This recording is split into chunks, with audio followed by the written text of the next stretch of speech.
Picture this. You're out for a hike, or even just hanging out in the park, and you're surrounded by trees and the gentle hum of nature. Suddenly, you spot a colorful bird perched on a branch that's stretching out over the trail. Would you wonder what species it is? Where it came from? Why it's there? It's a fleeting moment of curiosity, easily brushed aside amidst the rush of daily life. But what if I told you there's a way to unlock the mysteries of the natural world right at your fingertips? When you get a name to a species, it's something that you care a little bit more about, right? Knowledge is power. Curiosity about nature is core to who we are as people.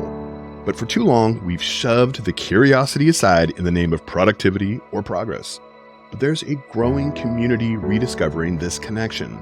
Their lives are changing in amazing ways, and science and biodiversity are benefiting. Surprisingly, this is thanks to an incredible piece of technology that's like having a team of experts right in your pocket.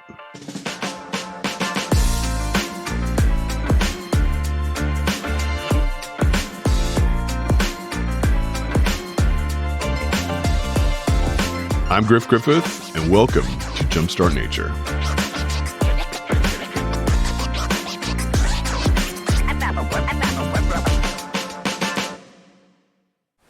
So all you need to do is open the app and take a picture, and then with a tap of a button, it will suggest an ID for what you saw.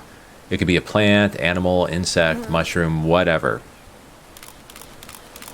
Michael was just describing how easy it is to use a mobile phone and an app called iNaturalist. Just a decade ago, this technology didn't even exist.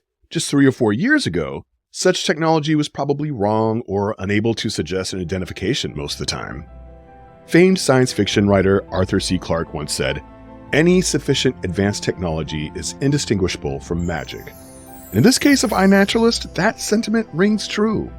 It's a testament to the incredible strides we've made in harnessing the power of technology to unlock the secrets of the natural world. With nearly 4 million people contributing to iNaturalist and documenting close to 500,000 species around the world, it's more than just a tool. It's a global community of nature enthusiasts and community scientists making personal discoveries and meaningful contributions to science and conservation. And like so many transformational advances, the simplicity of iNaturalist holds profound implications that extend much further. From a philosophic point of view as opposed to psychological, I believe that attention is what generates both knowledge and love. Those things to which we give attention, we end up having affection for. Jennifer Rycenga is a retired humanities professor and a self-proclaimed iNaturalist power user. iNaturalist began for me in 2012. My iNativersary, a term which I coined, I don't know if others use it, was August 13th, 2012. My adoption of iNaturalist happened because I came across a rattlesnake, and it was the first one I had seen in my then home county of San Mateo. And I was able to get some pictures, and there was a friend of mine, so I thought I would submit my pictures to him, and he indicated no, in fact, all pictures should now be entered to this new thing called iNaturalist. A lot of people come to iNaturalist with that question. I saw something, I'm curious about it. I saw a bee or a fly. Maybe it's a plant of some sort. You record an image and somehow you get an ID back from it. But my perspective is it's my journal. I go out, I take a fantastic walk with some friends. I see amazing things. And sometimes I want to go back and take a look at what that walk produced. And so from my perspective, I really enjoy using iNat as a journal. Cat Chang, who you just heard from, is an iNaturalist user, and her love for nature and the app led her to join the iNaturalist board of directors. But let's pause here for a moment and explain a bit more about iNaturalist. As you probably figured out, it's a phone app that lets you take pictures of pretty much any plant, animal, fungi, slime mold, animal track, whatever you find. And it will then suggest an identification. Your observation is recorded in the community of iNaturalist users who can also help you figure out what you saw. Many of these users are experts in their field. Many others are enthusiasts who've obtained vast knowledge, and others still are simply there to learn. And if enough people agree on the identification of whatever you uploaded, it gets a special label called research grade. And this all adds up to an incredible database for science. It's community science in action. And identification is just the first step. You can use the app to learn where and when a plant or animal is typically seen, review photos from around the world, and much, much more.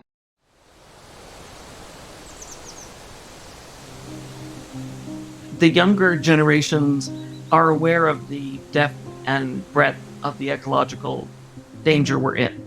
And so iNaturalist gives us a very easy tool to be doing something about that, which is recording what we're seeing. That all of us can do that. Even if it's just your backyard, nobody else is iNaturalizing your backyard. Everything is worth recording. With millions of species out there, there is a surprising amount we still don't know. So I teach Italian and Portuguese in a public high school here in Miami. And I've been doing that since 2017. In my classes is where I have students, I assign them different cities, whether they're in Brazil or Portugal, if it's in my Portuguese classes, or throughout Italy. And, they have to give me some information on the city, the population, the region that it's found in. But then I also incorporate iNaturalist, and I ask them to go on to iNaturalist, put the website into the target language, whether it's Portuguese or Italian, and then they'll look up their city, and they need to tell me the most observed mammal, the most observed bird, insect, plant. And the cool thing about iNaturalist is that it has those common names in those target languages. Instead of teaching language only through the traditional angle of human culture, Joseph Montes de Oca has incorporated natural history into his methods, and the kids love it. Yeah, it's fun. I really enjoy it, and I think the kids enjoy it too. For example, in Milan and in Turin in Italy, one of the most observed species and the most observed mammal is the eastern gray squirrel. So that's a species, we have here in North America, and it's not native to Europe. And iNaturalist also has that little logo in the top right corner in kind of like a pink or purple that says IN for invasive. So we kind of talk a little bit about that. It's iNaturalist again, prompting curiosity. Sometimes it's a slippery slope to get a little bit off topic in my classes. But, obviously all the kids are familiar with the Burmese python problem that we have in the Everglades and in South Florida.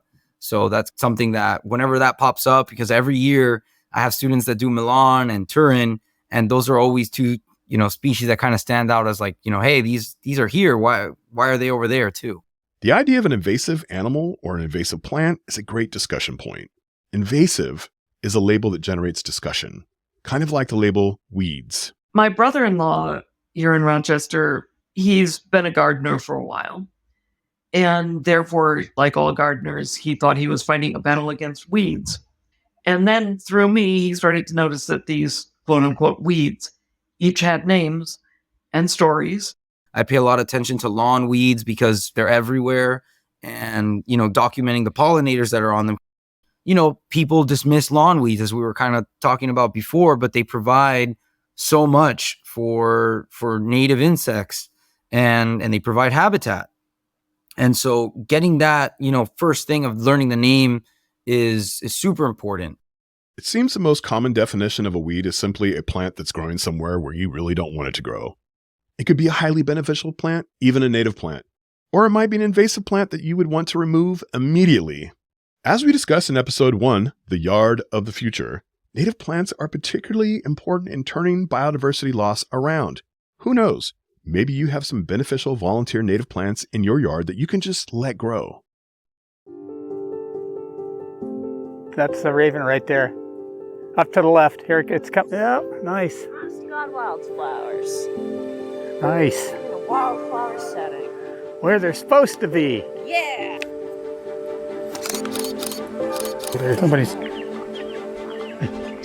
I think somebody was mimicking. Yeah. Is it a mockingbird? Yeah. It's so funny. I love those. I know. That fun you hear is from a special kind of nature scavenger hunt, often called a Blitz. And while it might sound a little sciencey, they are loads of fun. A Blitz is a snapshot.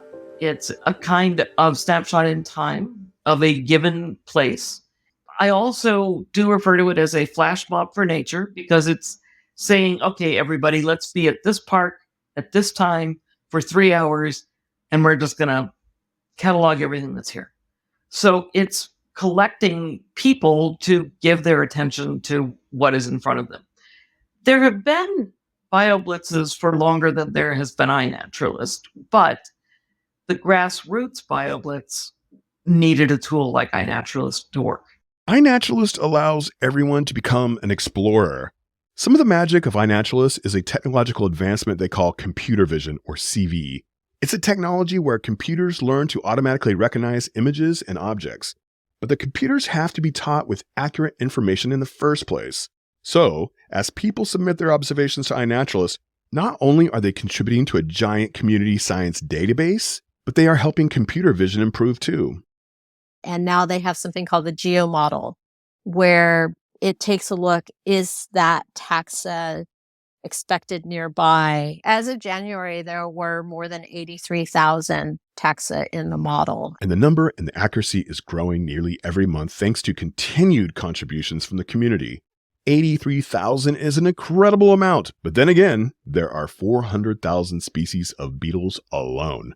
For many plants and animals, to identify a species, it requires very close examination, sometimes beyond what a regular camera can see. They say that to really get spiders to species, you have to examine their genitalia, which is a level I have not wanted to go to. Yes, that would take some dedication. I've never even imagined what spider genitalia might look like. I bring this up only to set expectations. iNaturalist is amazing, but there are some things that require DNA and microscopes to truly identify. This can be particularly challenging for birders who are used to being able to identify nearly every species if they have a good look at it.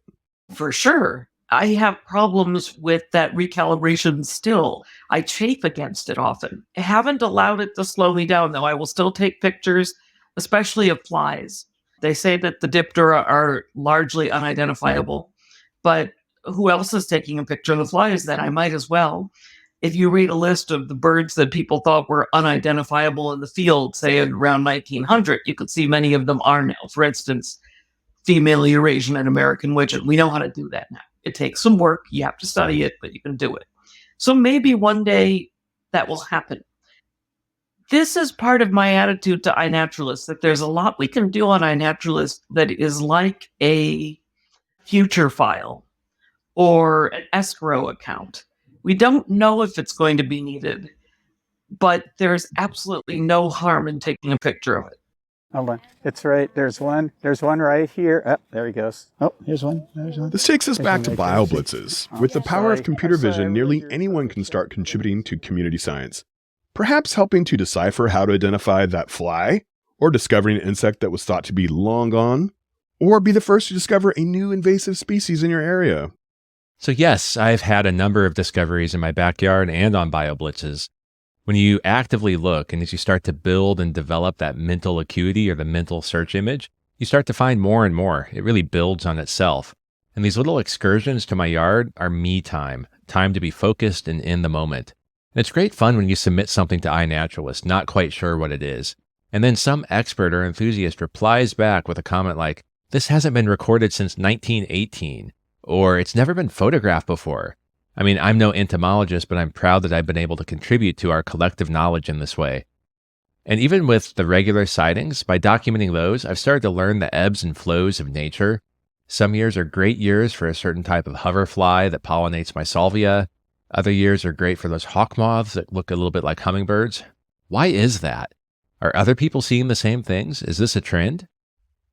Listen, if Michael, who's running Jumpstart Nature and caring for his family, can make discoveries while away, practicing mindfulness, so can you. Being present in that moment of sharing space with a feathered, scaled, furred, or flowering friend has far-reaching benefits. The first step is installing the iNaturalist app, and it's free. And Cat Chang explains that there are additional upsides. When people are really curious about the organisms that they're looking at, I will suggest iNaturalist, and not just because they might get the identification back, but I mentioned that their observation then is there for scientists and researchers to be able to access. It's an open data platform that's different than some of the other apps that will return identifications. Those are commercial endeavors, and they're not necessarily allowing for this open source sort of network to be in place for other people to enjoy and connect. Joseph suggests that you can get started near your home, in your yard, or neighborhood park. And as great as the app is, the website is even better. If you're interested in using iNaturalist and you kind of want to look around your home, get onto the website, zoom into your neighborhood and see what people are seeing around you. You know, maybe make a goal out of finding a few of these most commonly observed organisms, and also look closely at whatever you're trying to find. You know, you can kind of go on a little bug safari. So maybe you've planted some native plants. Look on each leaf, you know, try to find different species. You may find scale insects, you may find aphids, you may find caterpillars, but you won't find those things unless you're looking very closely and taking your time. And I think that that's one of the biggest tips I would give someone, is to look closely and see what else other people are observing around you. And right now is an excellent time to try out iNaturalist, because an annual global event called the City Nature Challenge kicks off on April 26th. The City Nature Challenge is like a multi-day BioBlitz with local coordinators around the globe organizing events that you can attend. They might be at your local state or city park or at an arboretum. Despite the name City Nature Challenge, the event is not limited to cities. The name comes from the origin of the event, a friendly competition between Los Angeles and San Francisco, but it has expanded into a massive global event. It's an incredible opportunity to learn about your local environment and meet some like-minded nature enthusiasts in your area. You can find participating cities and regions on citynaturechallenge.org and follow the links to find out how you can participate in your area. And sit back and enjoy seeing what others report. Event coordinators organize observations into projects. You'll be amazed at what others find, and perhaps inspired to go out and find some of those things too. If the whole idea of using the app seems overwhelming, we've created 2 quick and easy tutorial videos on our Jumpstart Nature YouTube channel. One for using your phone, and the other showing you how to use the iNaturalist website. iNaturalist also has several excellent and more detailed tutorials at their site, iNaturalist.org/help. Of course, we'll make it easy for you and include these links in the show notes. I would say it really has been a life-changing experience.